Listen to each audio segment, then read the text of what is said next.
how do we incentivize them to stay with that tax burden now? So it's a great question from Marlon. And I think what it comes to is this is the conversation that happens always when we talk about taxing corporations, asking them to pay their fair share. The beauty about New York State corporate tax law is that it applies to any corporation that does business in New York State.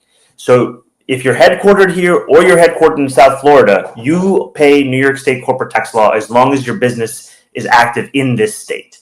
And because we have such a strong economy, $1.3 trillion in New York State, we know that there's no business that's going to stop doing this work in our state because the economy is too profitable for them. And ultimately, what we're talking about is raising the corporate tax rate to match that of New Jersey, because right now there are, I think, more than a dozen states that have higher corporate tax rate levels than we do. And ultimately, what that's depriving us of is the ability to provide quality of life for New Yorkers. And I've actually spoken to a number of business owners who've also, they've shared their concerns, and they've also said that one of the challenges they face is the ability to retain workers because of how expensive it is for their workers to live in the city.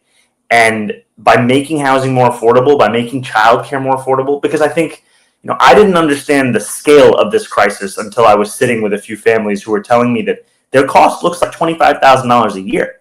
It's more money to get childcare than it is to send your kid to CUNY.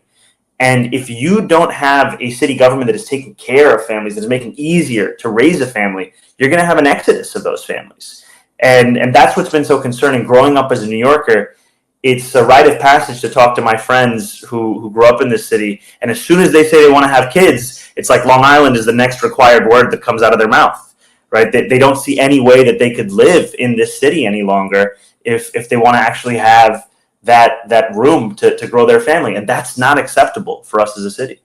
Especially for cops. They can't afford to stay in the city. No,